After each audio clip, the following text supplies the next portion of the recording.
Hi friends, simple Hindi ചാനലിലേക്ക് ഏവർക്കും സ്വാഗതം. നമ്മൾ കഴിഞ്ഞ ദിവസം ഖിടുക്കി എന്ന അഞ്ജും ഖർബന്ദയുടെ ലഘുകഥയെക്കുറിച്ച് സംസാരിച്ചു. ആ ലഘുകഥ നമ്മൾ പഠിച്ചതാണ്. അതിനോടനുബന്ധിച്ചുള്ള സൈഡ് ക്വസ്റ്റ്യനും ചെയ്തു. ഇനി തുടർന്നുള്ള ടെക്സ്റ്റ് ബുക്കിലെ മറ്റു ക്വസ്റ്റ്യൻസ് നമുക്ക് നോക്കാം. ഇന്ന് എല്ലാ ക്വസ്റ്റ്യനും ചർച്ച ചെയ്യുന്നില്ല, അതിലുമായി ബന്ധപ്പെട്ട 2-3 ക്വസ്റ്റ്യൻസിലൂടെയാണ് നമ്മൾ ഇന്ന് കടന്നു പോകുന്നത്. അതിൽ ആദ്യത്തെ ഒരു ഗതിവിധി എന്ന് പറഞ്ഞാൽ ആക്ടിവിറ്റി എന്നാണ്. ആദ്യത്തെ ഗതിവിധി കഹാനി പഠേ ഔർ റിക്ത് സ്ഥാൻ കി പൂർത്തി കരേ. കഹാനി പഠേ, കഥ വായിക്കുക. ഔർ റിക്ത് സ്ഥാൻ എന്ന് പറഞ്ഞാൽ നിങ്ങൾക്ക് അവിടെ ചിത്രത്തിൽ കാണാം ഒഴിച്ചിട്ട ഭാഗങ്ങൾ, ഫില്ല് ചെയ്യാത്തൊരു ഭാഗം, ബോക്സ് കാണാം. അതിൻ്റെ പൂർത്തി കരേ, അത് കംപ്ലീറ്റ് ചെയ്യുക. അതിലാദ്യം ലഘുകഥ കാണാം. ആ ലഘുകഥയിൽ നിന്നും 3 പോയിൻറ്റ്സുകൾ ഘടന, പാത്ര, സ്ഥാൻ.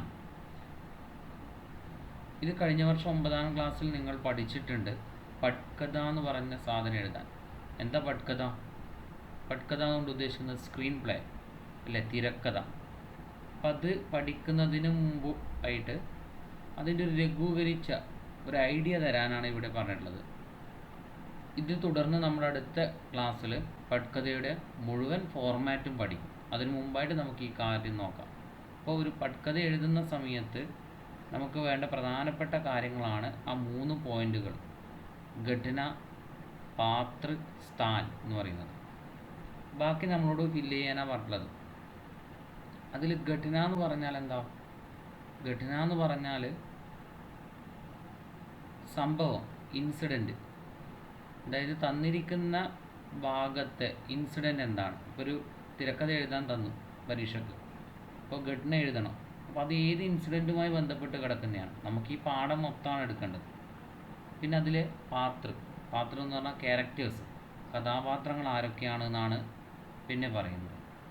പിന്നെ സ്ഥാൻ എന്ന് പറഞ്ഞാൽ ഇതെവിടെ നടക്കുന്നത്, സ്ഥലം ഏതാണെന്നാണ് അവിടെ എഴുതേണ്ടത്. അതിനോട് നമുക്ക് നോക്കാം. ഘടന, ലേഖക് और परिवार का रेलगाड़ी में जाना. അവിടെ കാന്നല്ല വരേണ്ടത്, ലേഖക് और परिवार കാന്നല്ല കെ റെയിൽഗാഡി മേ ജാന എന്നാക്കണം. പാത്ര, കഥാപാത്രങ്ങൾ ആരൊക്കെയാ? ലേഖകുണ്ട്, പത്നി അതായത് ലേഖകൻ്റെ ഭാര്യയുണ്ട്, വൈഫുണ്ട്, യുവതി, അതിലൊരു യുവതി ഉണ്ടല്ലേ. യുവതി ആരാ?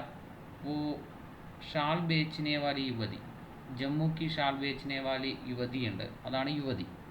പിന്നെ ലേഖകയ്ക്ക് ബच्चे, ലേഖകൻ്റെ കുട്ടികളും കൂടിയുണ്ട്. അവർ സംസാരിക്കുന്ന ഒരു കഥാപാത്രമായിട്ട് വരുന്നില്ലെങ്കിലും അവരവിടെ പ്രസൻസ് ഉണ്ട്, അതുകൊണ്ട് നമ്മളത് നോട്ട് ചെയ്യാം. പിന്നെ സ്ഥാൻ, ഇതെവിടെയാണ് നടക്കുന്നത്? റെയിൽഗാഡി കാ ഡിബ്ബ, റെയിൽഗാഡിയുടെ അതായത് തീവണ്ടിയുടെ ഒരു കമ്പാർട്ട്മെൻറ്റിലാണ് നടക്കുന്നത്. ഇങ്ങനെയാണ് ഈ കോളം ഫില്ല് ചെയ്യേണ്ടത്. ഇത് പട്കഥ, തിരക്കഥ എഴുതുന്നതിന് മുമ്പ് ആയിട്ട് നമ്മൾ പഠിക്കുന്ന കാര്യങ്ങളാണ്.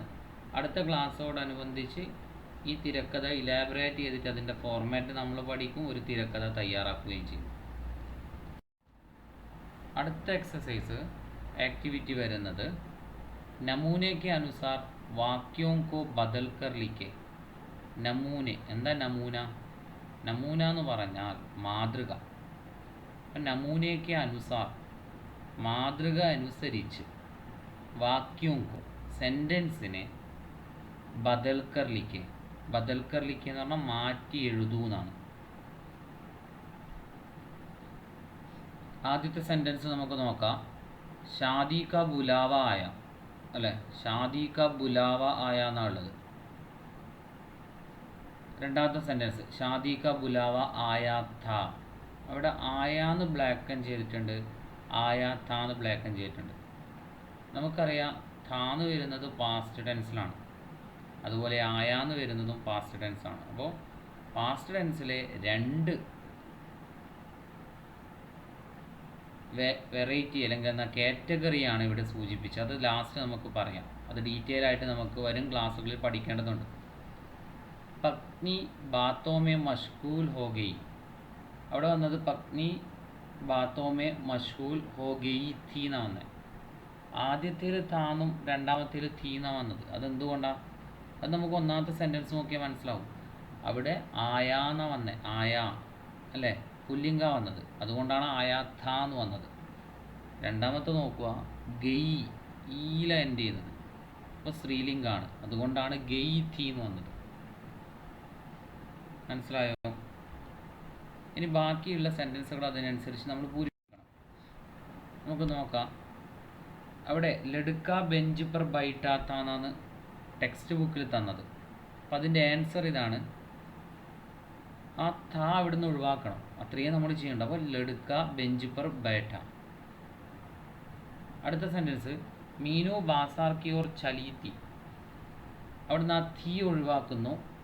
ആൻസർ എന്ത് വരും? മീനു ബാസാർ കി ഓർ ചലി. പിന്നെ 2 എക്സാമ്പിൾ നമ്മളോട് ഉണ്ടാക്കാൻ പറയുന്നുണ്ട്. ഇവിടെ ഒന്ന് ഞാൻ തന്നിട്ടുണ്ട് നിങ്ങൾക്ക്, ഒന്ന് നിങ്ങൾ തന്നെ കണ്ടുപിടിച്ചെഴുതണം. അതീത് മേ ജാ അട്കി എന്നല്ല, അവിടെ അടക്കി എന്നുള്ള സെൻറ്റൻസ്, ആ വേർഡ് നോക്ക്. അത് അടുക്കി ഒരു വള്ളിയുണ്ട്. അപ്പോൾ നമുക്കറിയാം അവസാനം വള്ളി വരുന്ന ഈ എന്നുള്ള സൗണ്ടിൽ എൻഡ് ചെയ്യുന്നില്ല സ്ത്രീലിംഗമാണ്. അപ്പോൾ അടുത്ത ഇതിലെത്തുമ്പോൾ ആ അടക്കി എന്നുള്ളത് എന്താകണം? അട്കി തീ എന്നായിട്ട് മാറണം. മനസ്സിലായോ? ഇനി ശ്രദ്ധിക്കുക, ഇതിൽ ഒന്നാമത്തെ കോളത്തിൽ കൊടുത്ത് ആയ, ഗയി, ബൈട്ട, ചലി, അട്കി ഇങ്ങനെ എൻഡ് ചെയ്യുന്ന ഭൂതകാലത്തെ വിളിക്കുന്നതാണ് സാമാന്യ ഭൂതകാൽ. അത് നമ്മൾ ഡീറ്റെയിൽ ആയിട്ട് പഠിക്കും. രണ്ടാമത്തെ വിളിക്കുന്നതിനെയാണ്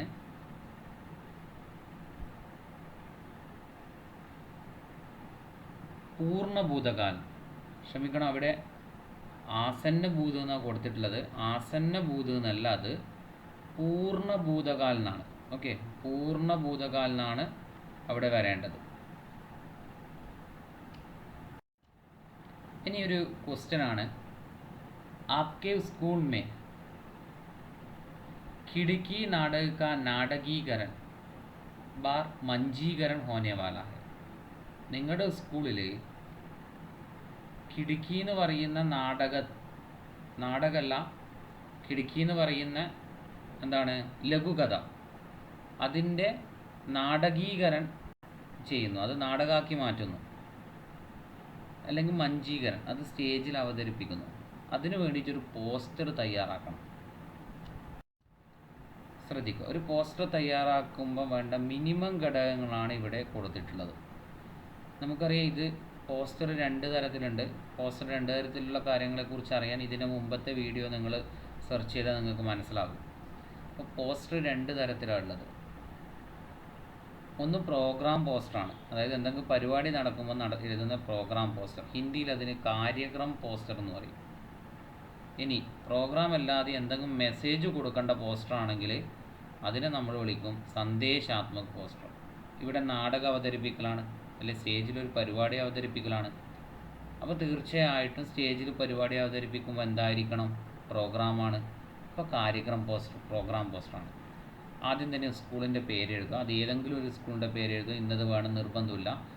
ഞാനവിടെ കൊടുത്തിരിക്കുന്നത് സർക്കാരി ഹയർ സെക്കൻഡറി സ്കൂൾ കൊച്ചിൻ. നിങ്ങൾക്കത് കണ്ണൂരിന്നോ കൊല്ലമെന്നോ കോഴിക്കോടെന്നോ വടകര ഇങ്ങനെയുള്ള ഏതെങ്കിലും സ്ഥലത്തിൻ്റെ പേര് വെച്ച് ചെയ്യാം. കിടുക്കി എന്ന് പറയുന്ന പാഠമാണ് നാടകമാക്കി അവതരിപ്പിക്കുന്നത്, അതുകൊണ്ട് ആ പാഠത്തിൻ്റെ പേര് വലിങ്ങനെ കൊടുത്തു. പിന്നെ അഞ്ചും ഖർബന്ധാക്കി ലഘുകഥ കാ നാടകീകരണം എന്നാണ്. ഓക്കെ, കാ നാടകീകരണം, അതായത് അഞ്ചു ഖർബന്തയുടെ ലഘുകഥയുടെ നാടകീകരണം അല്ലെങ്കിൽ മഞ്ചീകരണം എന്ന് എഴുതാം. പിന്നെ അവിടെ കാണാം പ്രസ്തുതീകരണം. പ്രസ്തുതീകരണം എന്ന് പറഞ്ഞാൽ അവതരിപ്പിക്കൽ. 10वीं കക്ഷ 10ാം ക്ലാസ്. ദിനാങ്ക് ഡേറ്റാണ്, ഒരു ഡേറ്റ് കൊടുക്കും. ഒരു കൃത്യ ഡേറ്റ് വേണമെന്നില്ല, നിങ്ങൾക്ക് താല്പര്യമുള്ള ഏതെങ്കിലും ഒരു ഡേറ്റ് കൊടുത്താൽ മതി. സമയ് സുബഹ് 10 ബജെ അല്ല ഷാം കോ 4 ബജെ എന്ന് കൊടുക്കാം. സ്ഥാൻ സ്കൂൾ ഓഡിറ്റോറിയം, ഇനി ഓഡിറ്റോറിയം തന്നെ കൊടുക്കണമെന്നില്ല, സ്കൂൾ സഭാഘർ സെമിനാർ ഹാള്, അല്ലെ എന്താ പറയുക മീഡിയ റൂം, സ്കൂൾ മൈതാൻ, ഏതെങ്കിലും ഒരു ക്ലാസ്, അങ്ങനെയൊക്കെ കൊടുക്കാം. അവസാനം സബ്കാ സ്വാഗതം, എല്ലാവരെയും സ്വാഗതം ചെയ്യുക. ഇതൊരു ബേസിക് ഫോർമാറ്റാണ്. ഈ ഫോർമാറ്റ് അനുസരിച്ച് വേണം പോസ്റ്ററുകൾ ഇനി തയ്യാറാക്കാൻ. അത് കാര്യക്രമം പോസ്റ്റർ മാത്രമാണ് ഉദ്ദേശിച്ചത്. ബാക്കിയുള്ള വർക്കുകൾ, ടെക്സ്റ്റുമായി ബന്ധപ്പെട്ട വർക്കുകൾ നമുക്ക് അടുത്ത സെഷനിൽ ഡിസ്കസ് ചെയ്യാം. Okay, thank you.